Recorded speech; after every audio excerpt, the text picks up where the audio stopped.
So, welcome, Stephanie. Thanks for joining me here today. I know that we originally connected over this subject of ice skating and playing flute, or just generally skating and playing flute, or physical endeavors and playing flute. Now they have so much in common.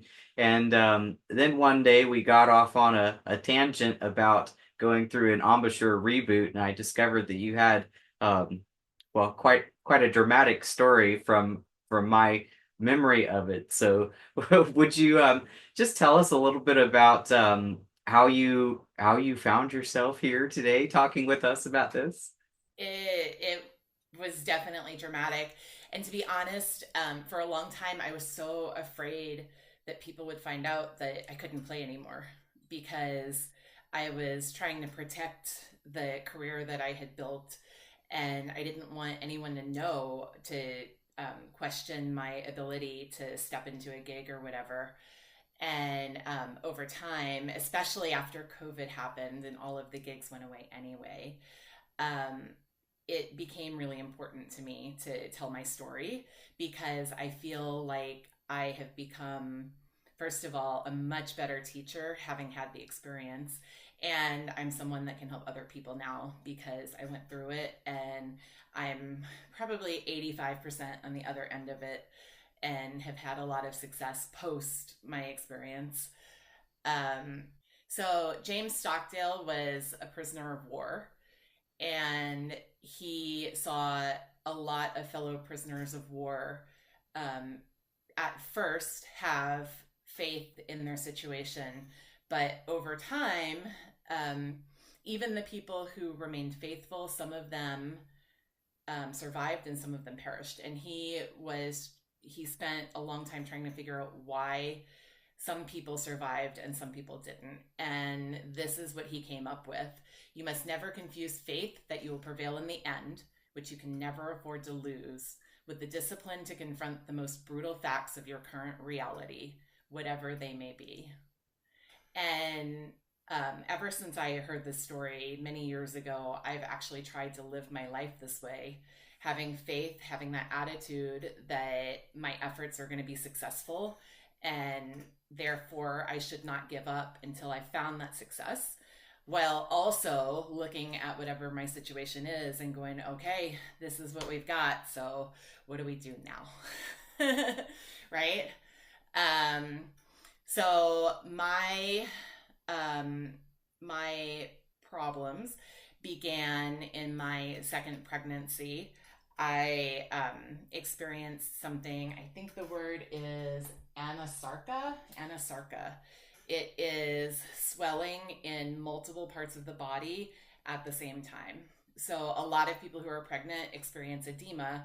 It's usually only swelling in the feet and ankles, maybe sometimes a little bit in the hands. I had that. I was swollen all the way up past my knees.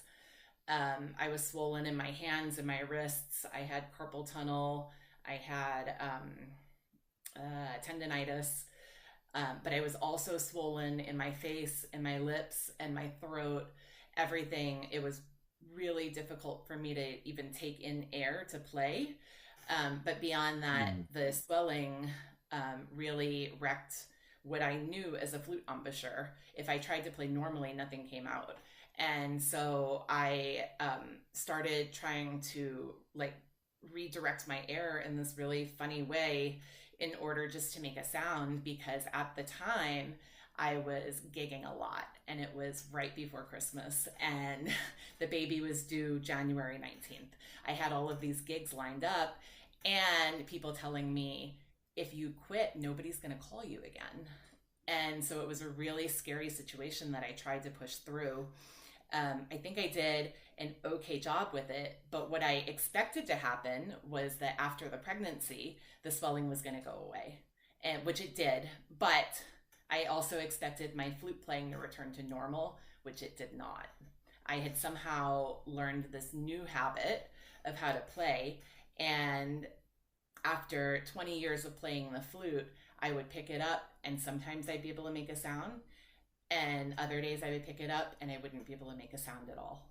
And I didn't know how to handle that or how to overcome it. Um, so if you want to put that picture up of me pregnant, What this was the name of the um condition again that you mentioned? it's anasarca, and nobody told me about this. My doctor never talked about it. I googled it. I said, "What is this?" And that's what I came up with. But you can see like my face is so out of proportion, and if you look at my legs, how big I am around the ankles. I was wearing my husband's size 10 flip flops because it was the only thing I could put on my feet. I'm normally a size 8 in women's, so that was huge. Wow. Um, Sounds like quite the and uncomfortable experience it was all definitely. around. So after I had my baby, not only was flute playing still very difficult, but he was a special needs child. He had open heart surgery. Wow. He was in multiple therapies for over a year after that. Before the surgery, he was in heart failure. It was really difficult to work on anything for a very long time.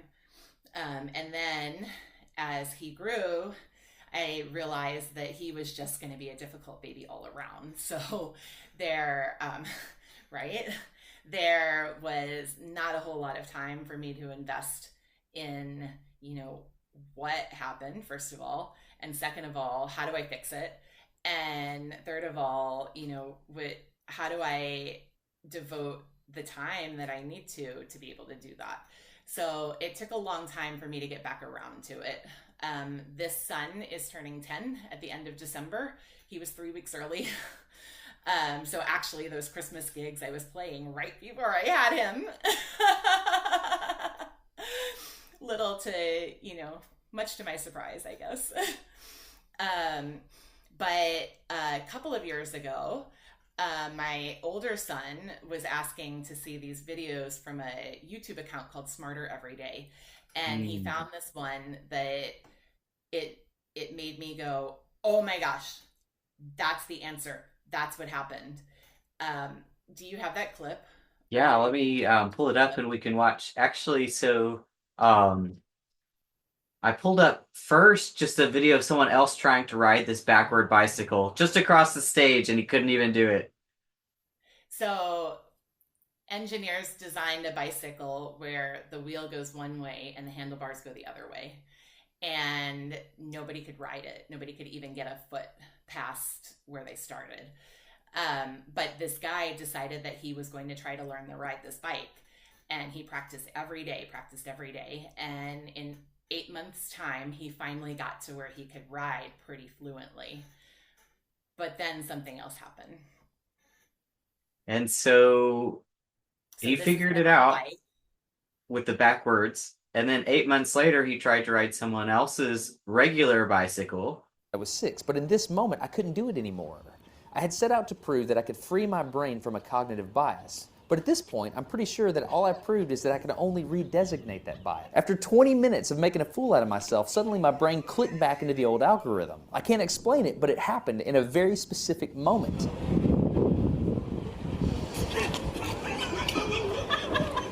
I got it. I'm back. Oh, it clicked. Hold it, it clicked. I got it. Okay, there it is. There was the moment. Okay, I can ride a bike. I tried to explain this to the people around me, and they just didn't get it. So after I watched the video, I started telling everyone I knew, "Oh man, you have to see this. This is what happened in my flute playing." I was very confident after watching that video and having the experience that that was exactly what had happened. I had created a new habit, a new pathway in my brain, and it was firing that way every time I went to play. And Mm. so I set out at that point to reforge or even create another new pathway. So what I will say is that it took daily work in order for me to do this. I had to be very, very consistent. If I missed a day, it was like 2 steps back. And then, another 3 days in, it would be better again. I did this for many months to be able to bring my playing back. And I was sharing with Vic, there's still a couple of circumstances, like if I'm very tired, I go back to the old habits. If I'm very, very nervous, I fall back into the old habits. So I'm still working through that, trying to figure out how to put myself in those situations to be able to practice better habits. But how do you, I don't know. So yeah, that's an astute point you start making there about like how do you practice performance except by performing? by performing, that's right. But first, I just want to quickly commend you for first off being able to tell your story in the short version and express your unique experience, but which also I think reflects probably some similar experiences of other people in the flutarians group who've had, for one reason or another, something changed. And also your work ethic. I mean, clearly you really wanted to show up for those gigs and maintain your reputation. I mean, reputation is one of those things we cherish and culture and build as musicians. And so I can totally see what you were talking about with the Smarter Everyday video of like, it's like a neural pathway. Like, where is the electricity in my brain going? And I wanted to hear your versions of how you started 5 minutes a day rehabilitating, starting new, because I personally had an experience where I would get really tense, like a smiley embouchure, whenever I was trying to get those high notes out. And I had some teachers, some couple of my favorite teachers said, you got to quit that. But I just couldn't quit until I removed myself from the stressful situations. So when I came back to playing flute after not playing for 3 or 6 or 9 months or whatever, however long it was, and I was playing a totally different type of music, improvised music, pop music, rock music, folk music, not preparing for a senior recital or anything like that. And I was able to start 5 minutes a day creating a different pathway. Right. So tell me more. Yeah. So COVID was really helpful in that arena because COVID kind of shut down everything, right? Especially I live in LA, so there were many precautions being taken here. We really weren't playing, except I had a lot of time suddenly to practice. So that was where my quote unquote rehabilitation began. But that was before I found the backwards bicycle video and before I really started to pursue an aggressive rehabilitation. I remember actually pre-COVID talking to a good friend of mine about this. She's also a flutist, and just looking at her and saying, is this really how my story ends? That I was so good and now I'm not, and that's it, right? And I couldn't wrap my head around that being the ending. So I had to figure out a different way. And like I said, it's still a work in progress. Not every day is a great day, but actually, I shouldn't say that. When I am practicing consistently, every day is a great day. Unfortunately, life and, having kids and busyness tends to derail me a little bit. But anyway, so after the backwards bicycle, I had two experiences that really propelled my momentum with this. The first one was that my car, I didn't send you a video for this, but I can give you a link to put underneath. My car caught fire. And did you know this? Did I tell you this? You told me this story, and I remember saying also something like, oh, was it dramatic? And you said it was very dramatic. But your flute survived, right? If I'm remembering correctly? My flute survived. The entire car burned up. So there was the adjuster said it was the worst burn he had seen in his 27 years of working. My flute was in the car when the fire happened, and we thought it was gone, but it ended up being underneath the dash that had melted across the seat. So it was on the floor on the passenger side. which normally it wouldn't have been, but I had Christmas gifts in my trunk. So, so the flute survived. It needed a complete overhaul. I was without my flute for about 6 weeks after the fire. But it ended up being a really good thing for me because during those 6 weeks, I had to play on a student flute. And the experience of having that student flute brought me back somehow to when I first started playing. Would you say back to the beginner mindset, maybe? It was more of a feeling of like how I like made sound. Hmm. You know, like my brain somehow connected the feeling of the flute with how I was supposed to shape my mouth. So Interesting. I spent about 6 weeks playing that way, and it was really cathartic because I kind of remembered what it was like to really be able to play the flute. That was January of 2022. The car fire was December 21st, 2021. Then in, yeah, then like, what year are we in? It's so bad. In August of 2023, I went to the National Flute Convention, and I promised myself I wasn't going to buy anything, like anything. I was not going to buy a shirt, okay? But you know, nobody can resist the hall, right? With all the flutes. And so I was like, well, I'm just gonna, you know, walk around and play on a bunch of flutes just for fun. And I played on this Miyazawa, and I tried really hard to walk away from it, like so hard. And so for the first couple of days, I just kept coming back and like, okay, I'm not buying this flute, but I just, you know, I want to play on it. And then I started talking to my friends about it, and I ran into my old flute teacher, and she was like, Naturally. Stephanie, right? And and so then it became, well, maybe I'll just trial it while I'm here, like for a day, and play that flute and my flute, and you know, people can tell me they don't hear a difference. Well, everybody heard a difference. Even I had a friend who lived in the area that we went out to dinner, and I had her to the hotel after so she could listen to me play the flutes.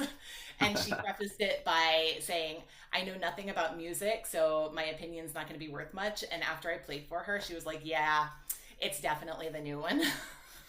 Interesting. And So so you I were ended back. up You felt like you were coming back by that point. not quite yet. No, I was still like playing in front of the girl who's now my Facebook friend, by the way. Playing in front of the girl who was helping me with the flute at the Miyazawa booth. Her name's Megan. I was so self-conscious. I was like, I know I don't sound great, but maybe one day, you know, like, I did end up buying the flute. It took an act of God, but it happened. I took it home not knowing how we were going to pay for it. And I promised myself at that point, if I'm buying the super expensive flute, that I am going to practice it and I am going to learn how to play it again. And so that's really what propelled what I'm about to share. I hope that wasn't too long. I got it in about 20 minutes. Okay. Now we're in the nitty-gritty details. My college flute instructor, when I first played for her, I had a really airy tone the day I played for her. And I said, you know, I never know what I'm going to get. Sometimes my tone is great, and sometimes it's like this. And she said, well, Stephanie, playing the flute is a physical thing. There's a way to do it. And that always stuck with me. But she was also phenomenal at teaching tone. So everything that I'm going to run through today are things that I learned from her that I went back to rehabilitate my tone. The first thing I want to say is that the two books that I believe that everybody needs are Trevor Wise' book on tone. This is the compilation, the omnibus book, but that's what it looks like. So book one is the tone book. Now I know there's a compilation. Didn't know that. There is. I don't know if it's still in print. This was a few years ago now, but I would imagine. The other book that I believe that everybody should have in their library is the Marcel Moyse de la Sonority book. So, especially for tone, those are the two books. Trevor Y, have you ever seen him in person? Personally, no. I had the privilege of attending a master class of his probably 20 years ago now, um, where I thought it was a 4 hour class, and I thought, oh my gosh, this is going to be so long, right? He was so entertaining. He's amazing. But he does not have a degree in music. Did you know that? Mm-mm. His degree is in, I think, engineering. And one of the things that he did as a young flute teacher, I think he was already out of college, was he tried to build lips that could play the flute. And he like a robot. yeah, yeah. And he put these lips on the flute and had, air pressure behind it. And he said no matter how much air pressure he put into the flute, he couldn't get a bigger sound. And so he had to solve that problem. And what he finally realized is that he had to put a box behind the lips in order to make the bigger sound with the flute. And so if you think about it, your box that creates your big tone is your sinus cavity and your chest with your lungs in it.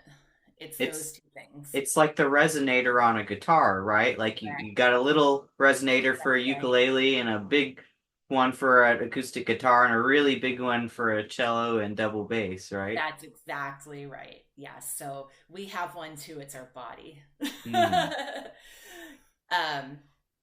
So understanding that, you can also understand why with all of the swelling, my resonating box was completely shut down. And I it was different for sure to it, right? Not in the way that I was used to having it. But so the first thing that I went back to is in Trevor Y's book. I gave you a clip of this one too. It was the first picture. This one. The low register. I thought this might be the one because you mentioned starting on a B. That's right. So Trevor Y talks about beginning every practice just by playing a B.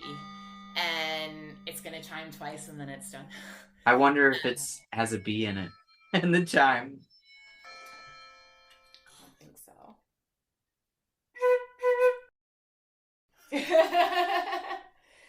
And so when I was first working on developing my tone in college, I played nothing but these exercises. My flute teacher actually prohibited me from playing above a B for like 2 months. And and I was playing nothing but tone exercises. And I remember my mom like calling on the intercom one day. We had an intercom system in our house. She was like, "Are you ever gonna play music again?" Oh no. I can't believe you're listening, Mom. Right?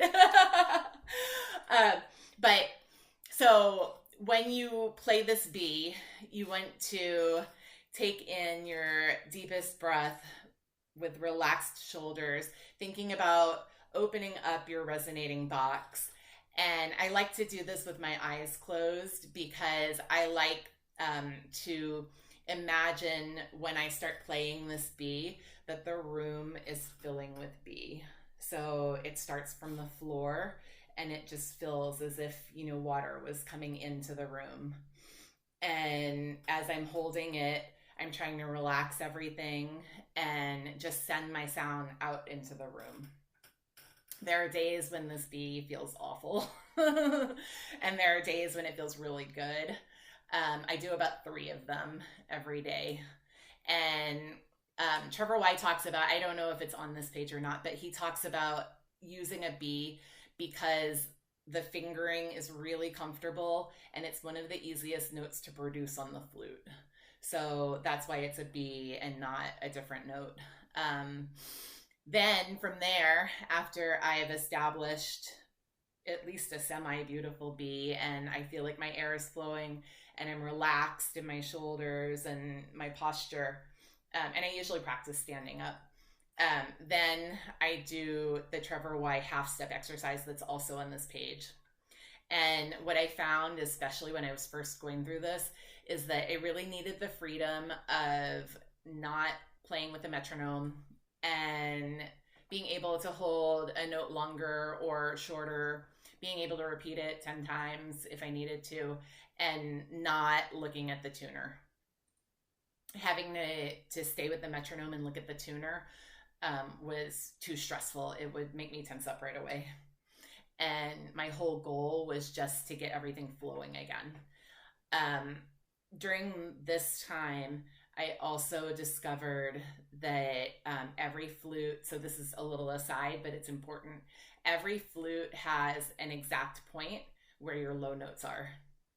And it's probably different from flute to flute. An exact point, when you say that, do you mean like a angle of the air? Yes. Okay. Yeah. So my Miyazawa, actually, the air has to be much higher than it was on my Muramatsu. And then when I started working on alto again, because now I'm playing alto with a group, that one was different too.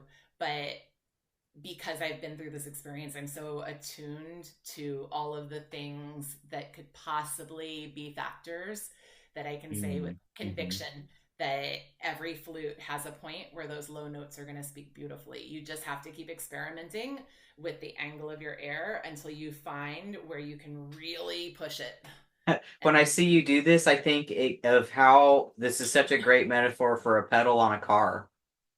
You get it? Yeah, that's right? Because you get into your husband's or your Right. mom's or your dad's or a rental car or whatever, and it's like the point at which the gas really starts pushing you forward is just a little bit of a different angle on each car. Right. And That's it takes a few days or a few minutes at least to get used to it. Yes. Yeah. It like A little experimentation. when I had to drive my father-in-law's Honda Odyssey after my car blew up, I was like, whoa, because you had to push so hard on the brakes to make the car stop. Scary. Yeah. So this exercise, it's always the second thing I do right after the B's. It's again just to continue opening up my tone and relaxing my posture. I try really hard not to focus on what my lips are doing because I want them relaxed. I try instead to focus on sending the air to the other side of the room and on filling the room with sound. So then after this exercise, there's another page now. It's also Trevor Y. It's the middle register page. Let's see if I can find it. That one. Okay. So this is the next thing I do because the octaves at the top of the page, I'm sorry. I run these octaves and I start on the G and I go upward. So the pattern is 4 sets of half note octaves followed by 4 sets of quarter note octaves, and then you sustain the higher note. When I was in college, I performed for a master class given by Tom Robertello, and I did the second movement of the Poulenc Sonata. And do you know the one measure that has the pianissimo C octave? Oh, it's been a long time since I've looked at that music, but it's notorious. But is it the highest C? It's not. No, okay. It's from in the staff to right above the staff. Oh, but yes. He spent my entire 25 minutes or whatever on that one measure. But takes real finesse. Oh my goodness. It was such a wonderful class because here's what I learned. You can actually play the low octave and the high octave at the same time. Did you know that? Can you do that? Like a multiphonic. Yes, like a Yeah. multiphonic. I don't know if I can demonstrate it right now. I tried to demonstrate it last week to one of my students and I couldn't make it happen. It's really hard to practice because it's a sound that we've learned is not the sound we want. Right, And right. so how do you slip back into it with intention? He had me work on that. He said it's really important to be able to do because once you can find that middle point where you're making both octaves speak, then you can clean it up and move effortlessly from the low octave to the higher octave. Um, Mm, let me see if I can do it. I probably can't. I'm not even warmed up. I'm sorry. it's a good way to warm up.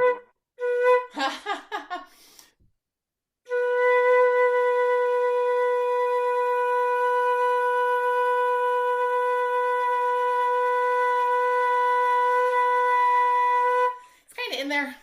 I can hear it. It went from like a just teeny tiny little ghost to more and more present.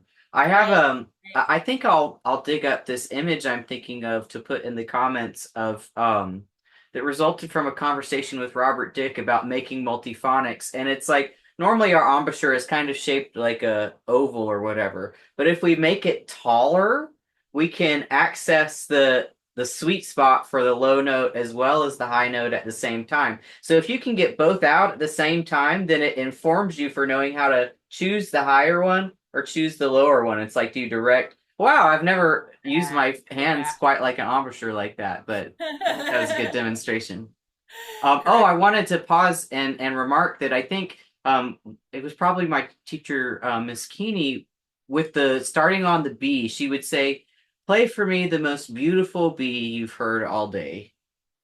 And I love that mentality because it goes along with this other statement I sometimes remind myself of and remind my students of for building confidence. Chances are you're the best player in the room, Right. best flute player in the room, unless you're at NFA or maybe your local flute choir or whatever. And so the only one who's judging whether or not our sound is not beautiful enough is usually us.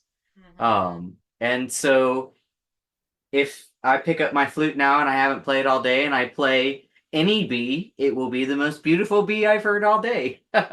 Right. I like Yep. this mentality also for just being complimentary in general. If someone says a joke to me that may even be mediocre, I might say that's the funniest thing I've heard all day because I want to make them feel good Yeah. and appreciate them interacting, reaching out. Anyway, so you were Me too. talking about this So, octave exercise.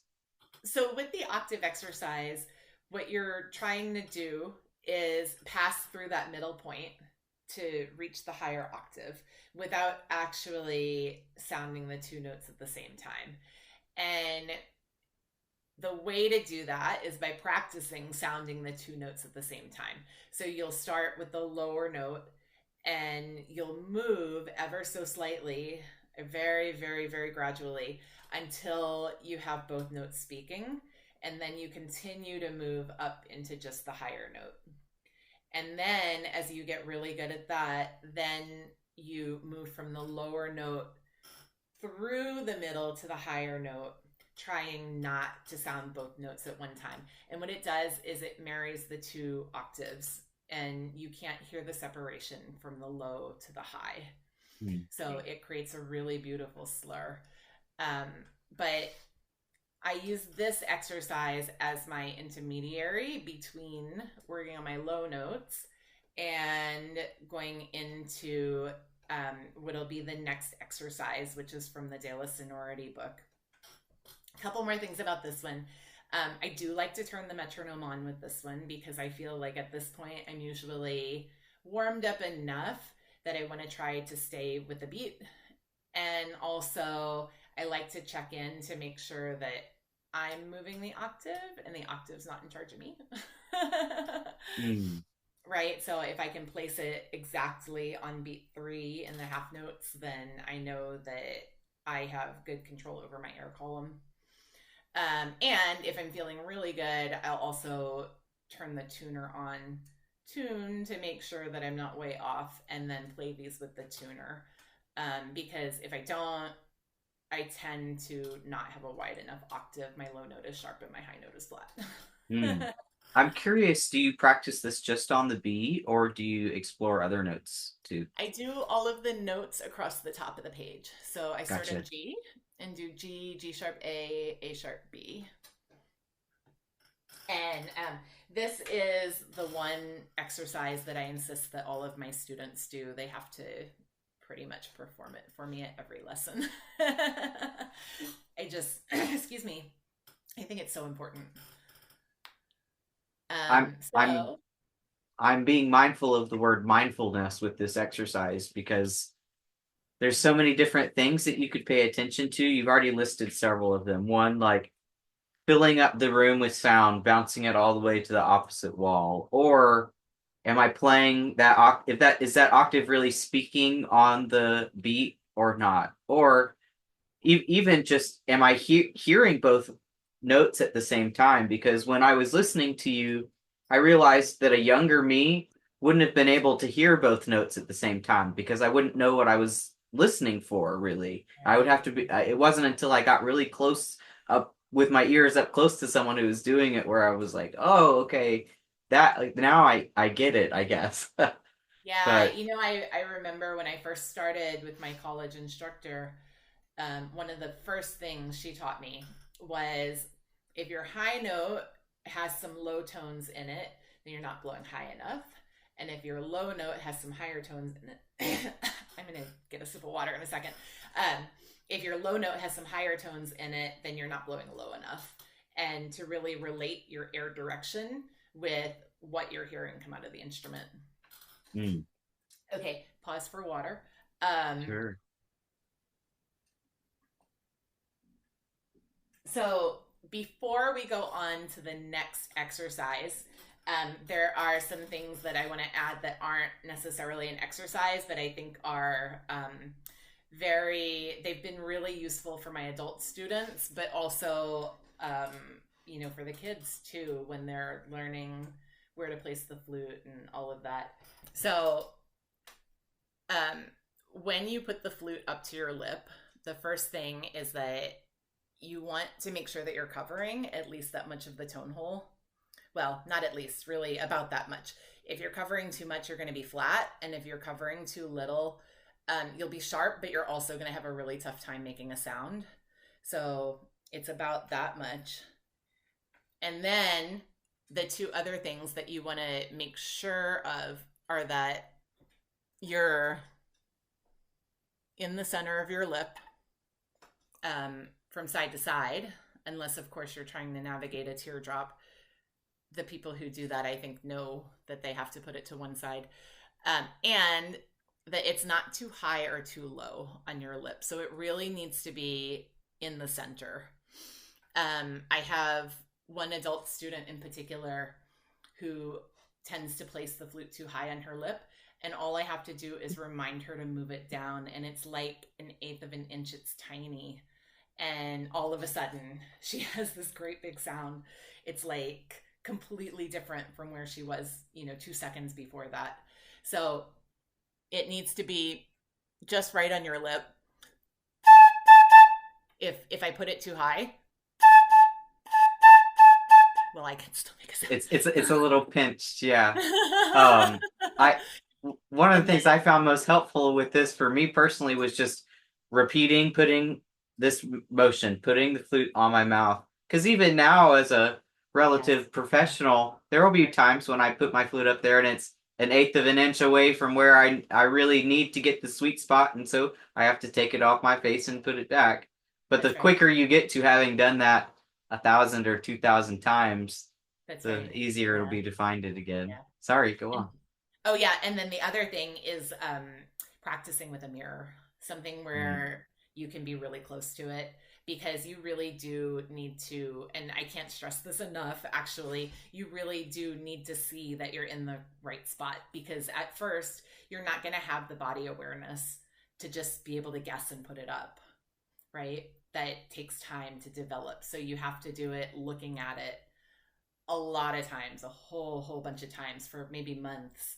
And then you start to try to pull away from that mirror. and see if you can still get it up in the right spot. Um, you get to Mm-hmm. a point, of course, you get to a point where you can just put the flute up and it feels right or it doesn't feel right. And then you adjust accordingly, right? Sure. I'm also thinking about the flute gym equivalents here. I'm thinking of when people are at the gym frequently, you can observe that they're watching themselves in the mirror, not just to see, oh, I look good, but to see that they're following the right form. But the That's people right. who are pros, who've been doing it for a long time, they already have that proprioception muscle memory to know the form. Right. Yeah, Right. Yeah. And I have to believe that the best professionals are still checking in, right? I would think so. Yeah. Yeah, because we're always trying to do it better. um, so the next exercise is the De La Sonority number 1.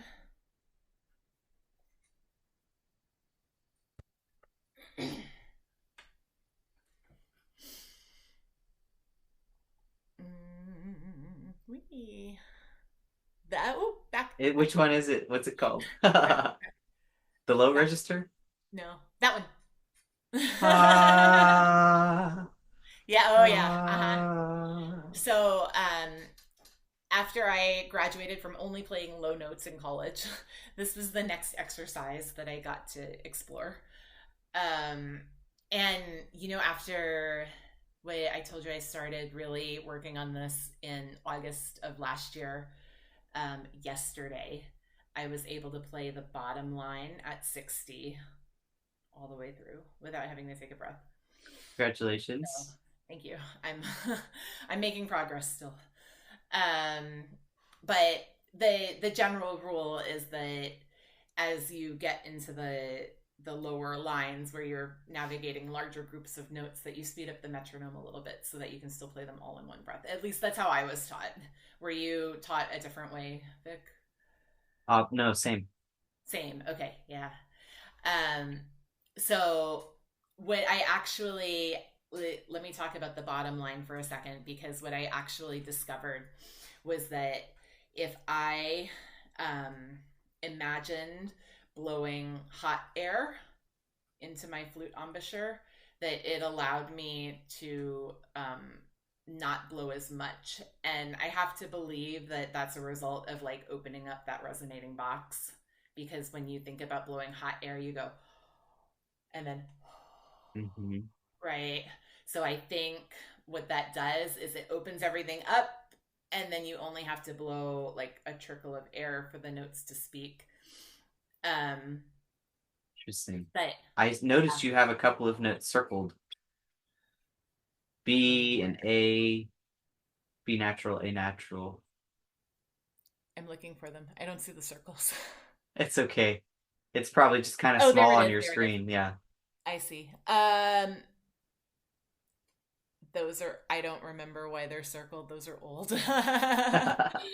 I did make a recent connection though with this idea of trying to play a long statement like this with conserving your breath, or at least being really efficient with your breath and your embouchure. And I realized that um, most of us think of our diaphragm as like something that's on or off, but it's really like eyelids, they're closed or open, but our diaphragm, as musicians anyway, we've come to be able to control it almost like a conductor, slowly increasing the volume and Mhm. decreasing the volume, right? So we want to be able to have that same sort of control with our diaphragm that a conductor has when they're conducting a nice slow piece. Right. Yeah. Um, so other than that, I don't have a lot to say about this exercise.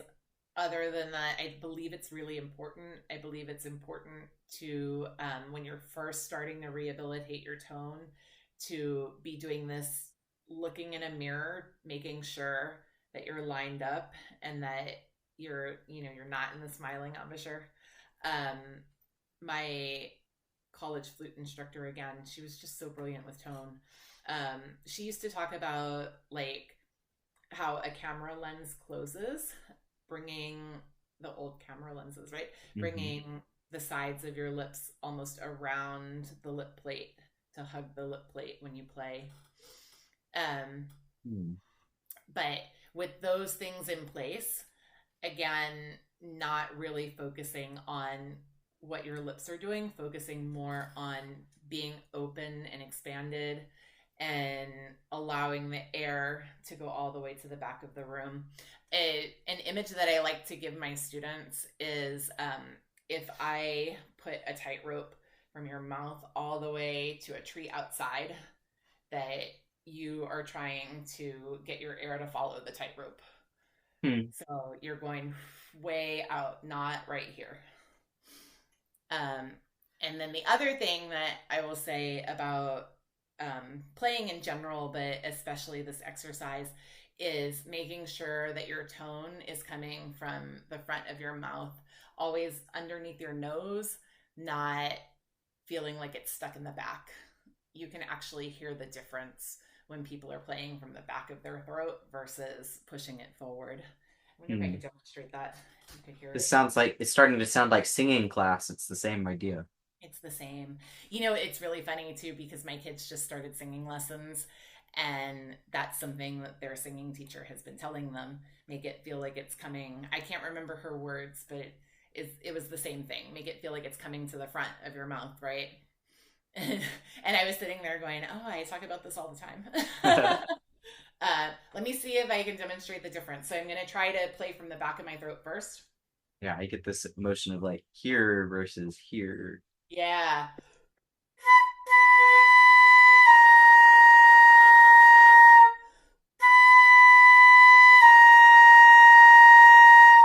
So that's from the back. And then if you think about everything coming forward,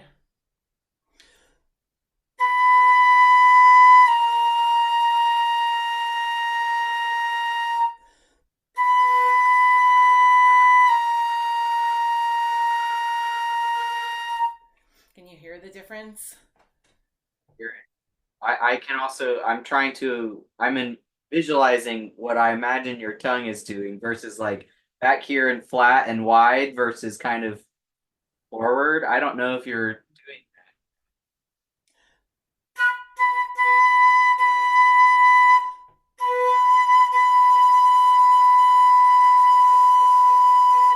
Ooh, I think so.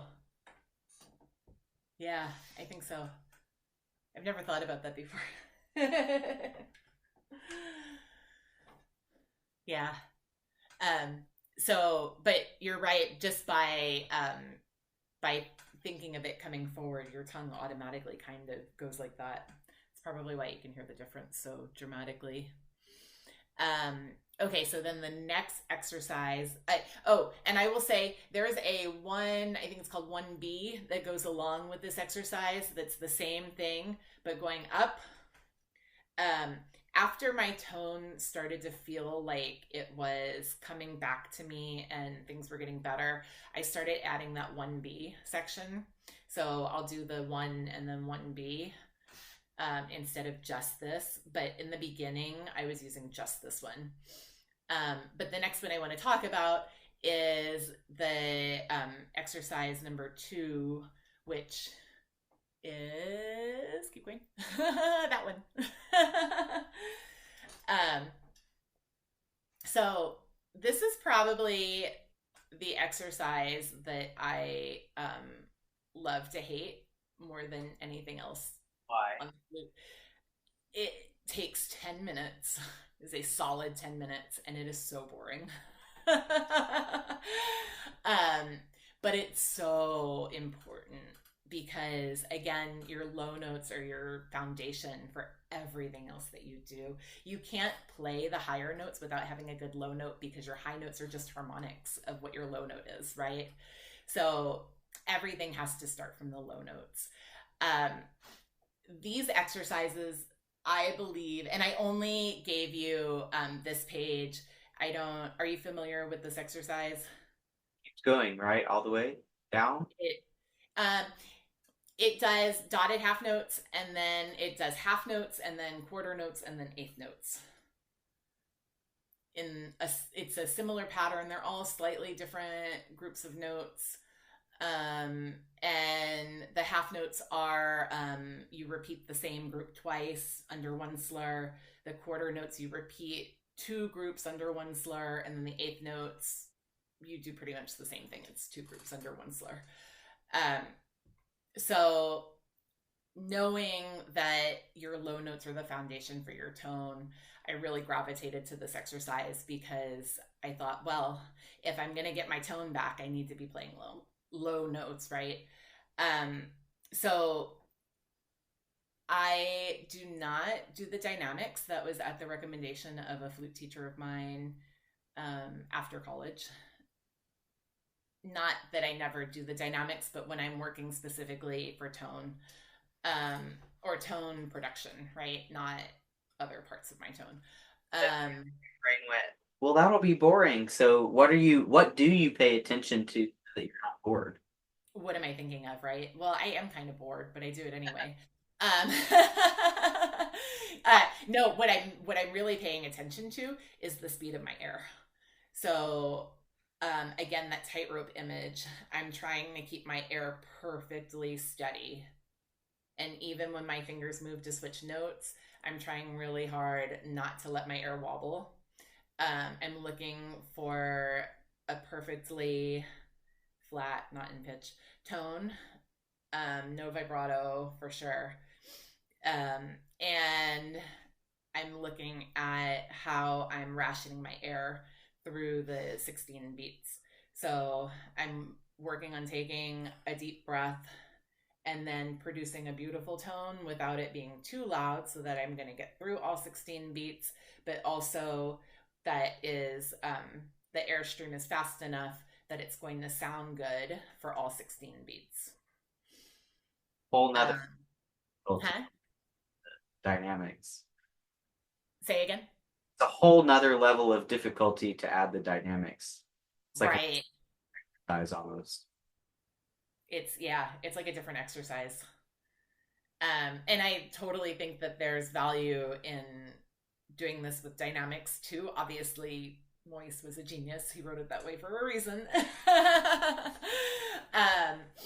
I will say that when I do practice this with dynamics, I'll turn the tuner on to make sure that I'm not starting super flat and getting super sharp as I get louder. But also this exercise without the dynamics is very valuable to watch the tuner because that second note repeats as the last note, right? And depending on how we're approaching it, whether it's from the lower note or the higher note, that second note is altered. So it might be a little flat the first time you play it and a little sharp the second time you play it because of where you're coming from. So really watching to make sure that your pitch is staying good through all 4 notes and that the direction that you're approaching the notes from isn't altering your pitch for what you're playing. I think that that's really part of the value of this exercise. I don't know that he talks about practicing it with the tuner, but I would. Although not when I was first coming back to trying to get my tone back. I was literally playing these to play a lot of low notes and just make my embouchure feel good again.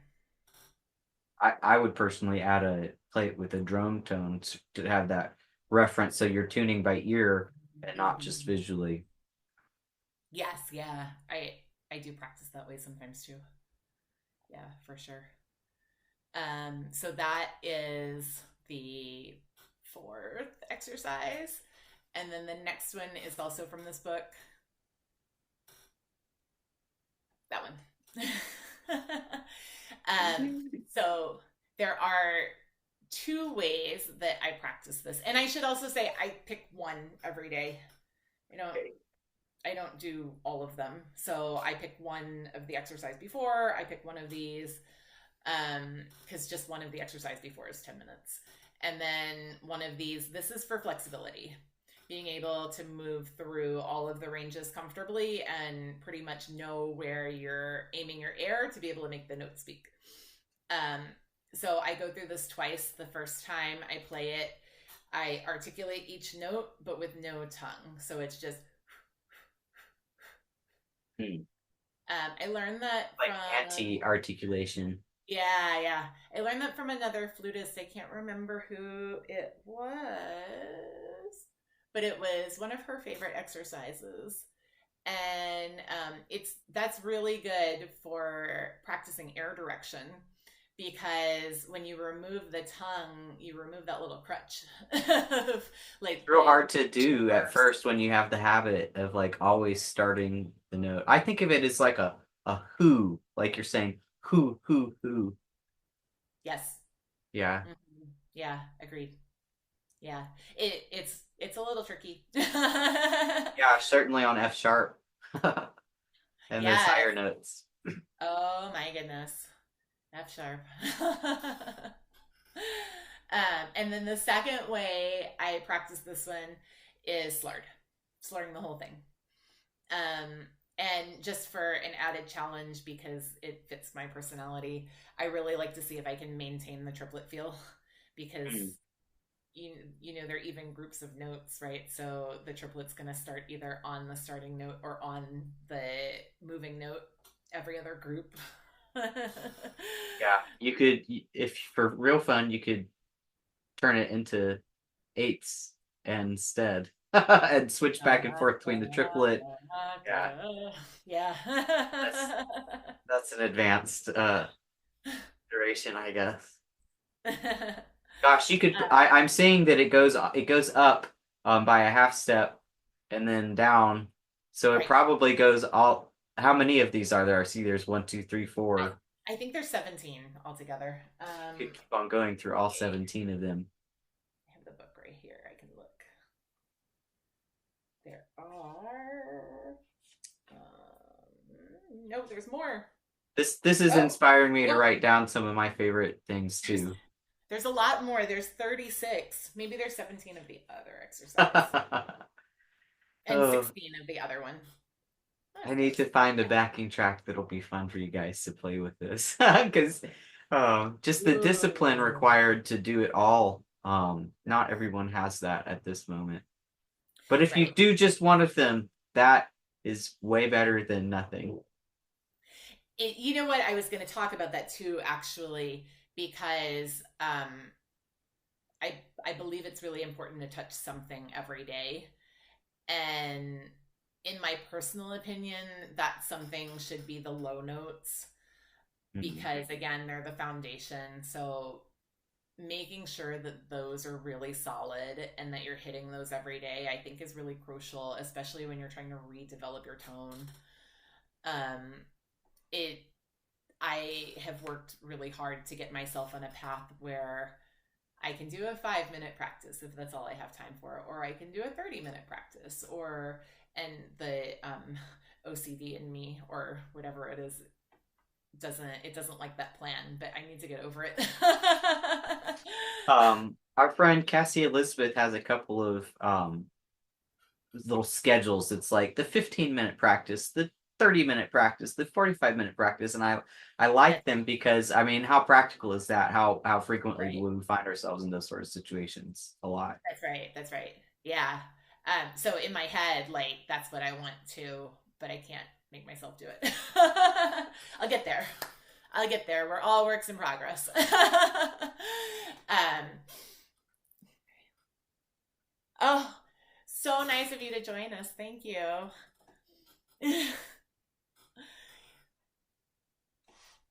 So, So I actually just have one more step to talk about. sure. It is the other picture that I put up, the daily exercises book. The front of the page. Yes. So Yes. I only screenshotted the front because I assume most flute players are familiar with this. The exercises are not in order, like in page order in the book. And so if I tried to like just put up one picture, it wouldn't be it wouldn't be reflective of what the exercise really is. Um, I do when I was really working hard at this every day for sure. I was running the A's and the B's in this book, which for those of you who aren't familiar with it, the A's are all of your basic scales. They go through chromatic, whole tone, your symmetrical arpeggios, so like the augmented fifth arpeggios and the diminished seventh arpeggios, and then all of your major scales. And then the B's are the minor scales. They are melodic minor, right? Melodic minor, which kind of covers, the minor aspect and the major a little bit. And what I discovered about running scales was, again, that idea of fluidity from the lowest part of your range to the highest part of your range, and the importance of making your fingers move while maintaining a steady air column for the further development of tone specifically. So I use the scales not as a finger exercise, but as a tone exercise. And it is to make sure that all of my notes and all of my registers sound the same as far as tone color, and B, make sure that I am blowing through the notes and not, da, right? And then also I do practice these soft and loud, so that I have that dynamic practice in there too. And I feel like running the scales as a tone exercise is just as important as having the long sustained work too. So that's why I tack that onto the end there.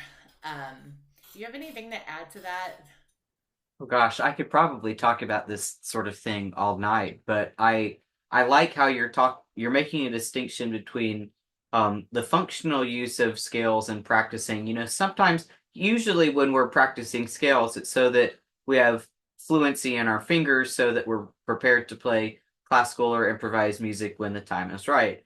But also we need to, if we're focusing on tone, we need to be able to have that breath move all the way, be consistently all the way from the lowest note to the highest note on the flute. So how can you practice that without moving your fingers from the lowest notes to the highest note? So it's both at the same time, but it's shifting your focus. Am I focusing on, are my fingers going down at the exact right moment in the exact right order, or am I focusing on, am I having a nice consistent airstream? I think of it as nice consistent without vibrato. I'm mostly of the camp that if your notes are moving, you probably shouldn't be using vibrato, but you can use vibrato once you arrive at a long note. I like to start with big and then make it smaller, but it depends on the musical scenario. Yeah. Right. Yeah, Yeah. pretty much same. Um, so that is in detail the method that I've used to bring my playing back to something that I feel comfortable sharing with people. Any questions? Anything that stands out to you? Well, how long did it take until you felt like you were 80% back to what you felt like you were before, or 80% to what you hoped to be? You know what? That's a really good question, actually. I want to say it was probably 3 or 4 months in. What I actually did was I decided that I needed to start putting myself under a little bit of pressure to see if I could respond, right? Mm. And so I started asking anyone that would listen, can we meet up so I can play a piece for you? And I How's that did. going? Well, I'm not doing it anymore, but it went well. It really it gave me a lot of positive reinforcement, and gave me the confidence to start taking gigs again, which I can't say I have a lot of, but at least I've had a few. I think, mostly because I'm not putting myself out there. I still have 2 kids. Sure. Well, seasons of life, and we've got a That's right. balance. Work-life balance is a That's is a right. real important thing. Yeah. But yeah, it has been mostly very successful. Especially every time that I have had to perform, I've been able to be prepared and really go give a good performance. So that's been really a relief, actually, that it wasn't over, right? It is possible. Um, and I think what I'd like to close with is the idea that beyond anything else, when you are working towards something like this that seems so daunting, it is really crucial that you maintain the belief that it's possible to have a positive outcome while you're working on it.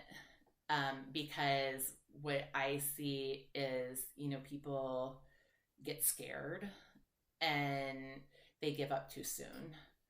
And if you just keep going, you're going to get there. So just that belief that you really, if you put in the work and you do the things that whatever it is requires of you, that you can get there. Mhm. One of the things I appreciate about you, Stephanie, is that you have this ability to see a big goal that seems far off and then start breaking it down into digestible chunks, whether it's doing a pirouette or playing some massive octaves on the flute. Um, yeah. Oh, and also I was thinking about, okay, where you're at now, it's kind of like you're really cementing the new way. And I thought of this metaphor of clay, forming something out of clay and then trial by fire. So now you've formed the new embouchure and you just need to fire it through pressure, the pressure of maybe performing for the flutarians or doing a little improv performance. I think um, that improvisation is potentially a pathway for people who are experiencing this sort of problem to a pathway to create a new pathway. When I was at the NFA convention last, I went to a class about focal dystonia, which is not too different from what you experienced. It's you could describe it as maybe like a nerve condition that makes it to where your muscles aren't firing correctly to form the embouchure. And I heard someone say there that when they quit playing classical and started playing jazz, or quit playing jazzcal, quit playing classical and started playing some other styles of music, that it allowed them to like go around, go Yes. around that pathway, form a new pathway. So if you're someone who's watching this replay and you're struggling with this, I invite you to check out some of my simplest improv exercises because it's a new thing. Um, yeah. Yeah, it's amazing. I actually wrote this down as something that I wanted to throw out there. I don't know if there's a formal name for it, but I kind of think of it as like situational memory, right? Hmm. When you're in certain situations, your body responds a certain way. And so, in order to pull yourself out of something that you don't like, you have to put yourself in that new situation Yeah. and, That's yeah, recreate. that's also why when I meet people out in the real world who say, "Oh, I played flute, but not anymore," I almost always encourage them to go buy a cheap flute. You can buy flutes for $100 all day long on Amazon. If you're like me, go get a purple one.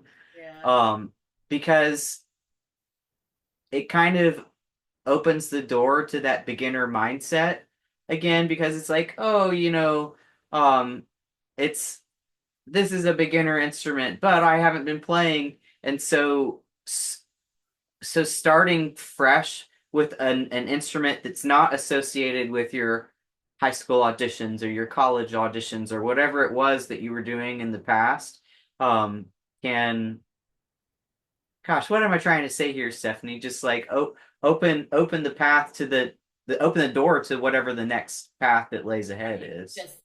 Just to put yourself in that new situation. Hmm. Yeah. Yeah. Um, you said something about pressure, and it reminded me of a quote. I can't remember the exact quote, um, but it's from a book called oh, it starts with an R. That's terrible. Anyway, it's something to the effect of pressure can crush you, but pressure also creates diamonds. Mm. Mm-hmm. And so you really, we all have a little bit of leeway to choose which way we're going to go, right? Because so much of how we end up is what we choose to believe along the way to get there. Yeah.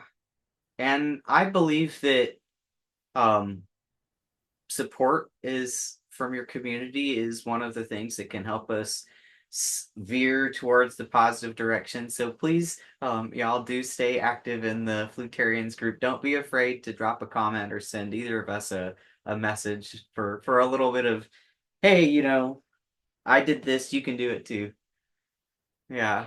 Yeah. I think there was one other little question that I had, which is if you feel like you haven't achieved your dream, your all your flute dreams yet, what's one or two of the things that you see room for improvement for, and that you're creating your path for success in the next couple years?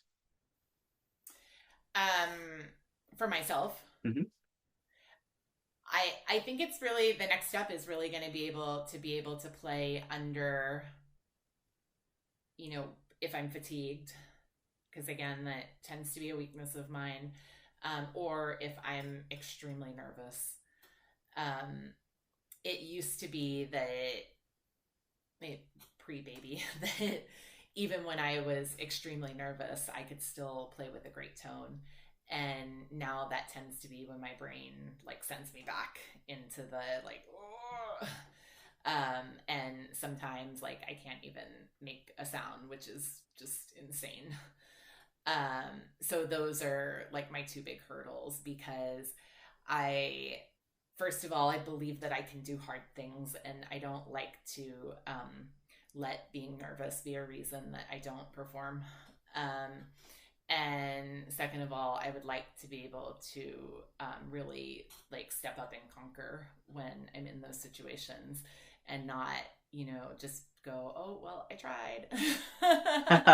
My brain's doing this crazy thing when you're talking about this, though, where I'm like, yeah, I totally agree with you, but can you really conquer it by conquering? Because as I listen to you talk about this, I think, oh, it's a nervous system issue, right? You start going into fight or flight, and you Right. can't really conquer fight or flight. You have to like find a way to let that emergency system That's right. get That's calm right. down. Right. Exactly. Yes.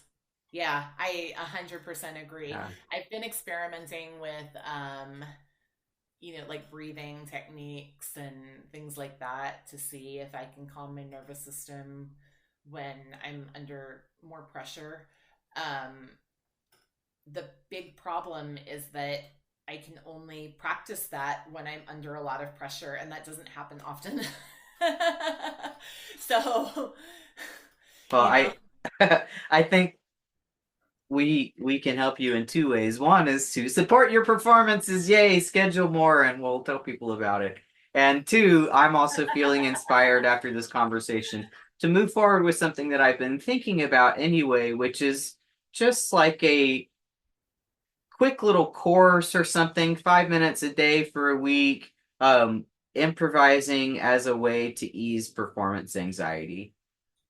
So maybe I'll get you to check it out for me. Make sure it's ready for public consumption when it's ready to go. that'd be Um, but fun. one last thought to share before we kind of wrap things up, and that is I've noticed that some people go through their flute life and they turn a page. The next chapter is they've reached maturity, and that's how it is for the rest of their life.